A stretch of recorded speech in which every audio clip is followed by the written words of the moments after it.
Welcome back. We have Psalm 71 before us now, and even though there's no heading, it seems very likely that this is another psalm of David, perhaps written by him in his old age. Even though there's no specific verse that talks about the psalmist being old, there is a lot of reference to, "Do not forsake me, Lord, when I am old." So it kind of looks back, and there are a lot of familiar subjects in this psalm that we've seen in a lot of David's previous psalms. So it has kind of the feeling of looking back on God's deliverance, particularly when we get to a point where in the psalm where he talks about, "This is what I'm going to do. I'm going to tell the next generation about your righteousness, about your power, and everything that you have done for me.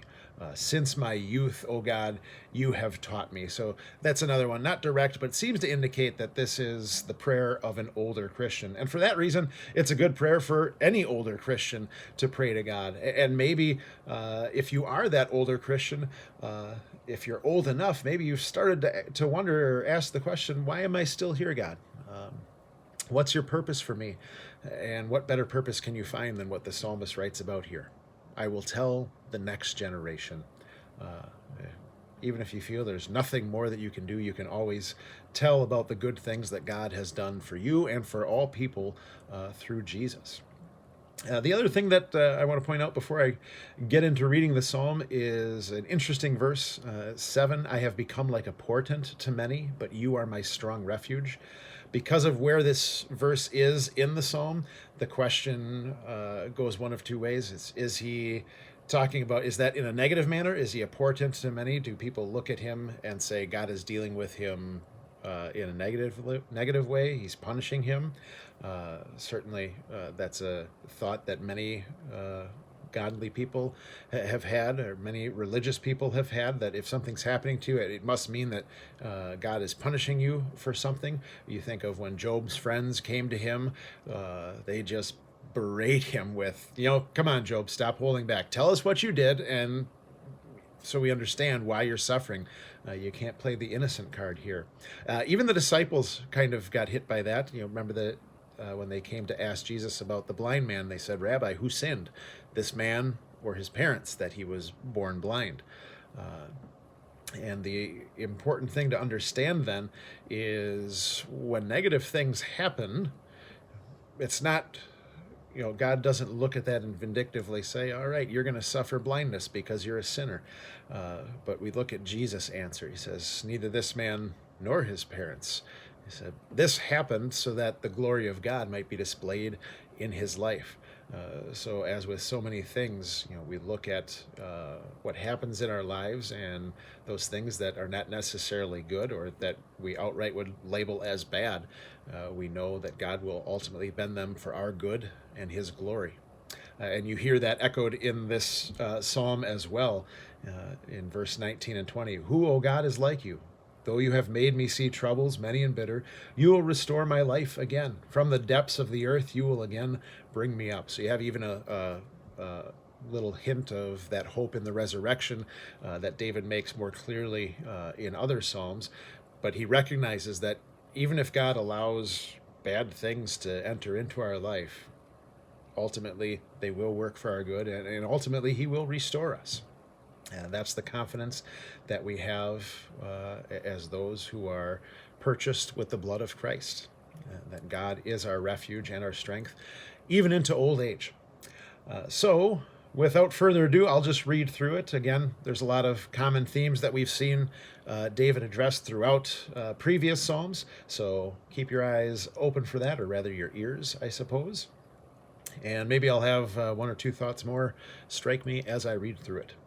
Psalm 71. "In you, O Lord, I have taken refuge. Let me never be put to shame. Rescue me and deliver me in your righteousness. Turn your ear to me and save me.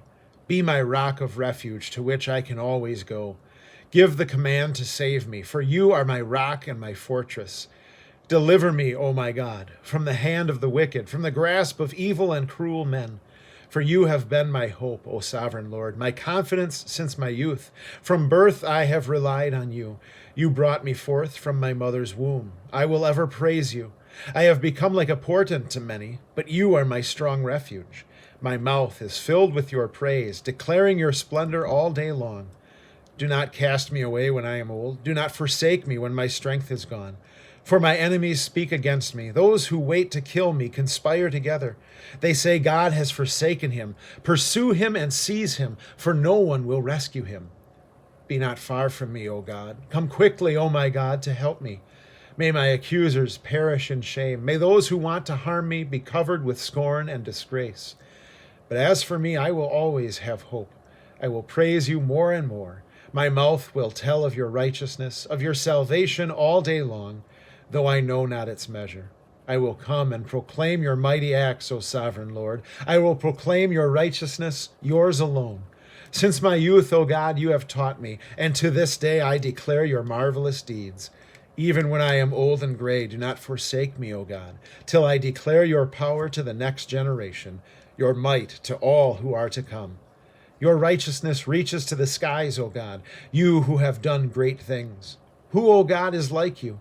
Though you have made me see troubles, many and bitter, you will restore my life again. From the depths of the earth you will again bring me up. You will increase my honor and comfort me once again. I will praise you with the harp for your faithfulness, O my God.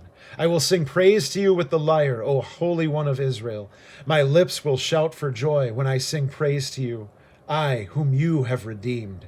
My tongue will tell of your righteous acts all day long, for those who wanted to harm me have been put to shame and confusion.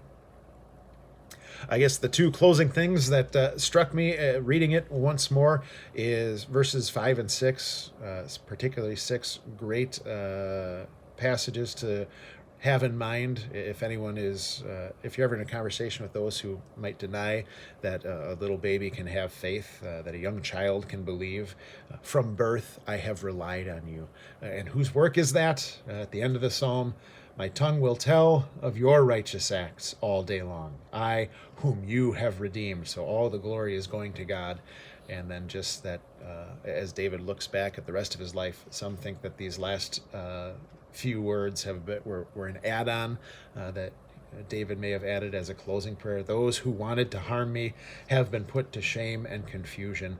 So he looks back on all of his life and says that God answered his prayer. Those who opposed him without reason, God dealt with them in his righteousness. That's all I have for you for Psalm 71. I'll see you again, hopefully, for Psalm 72.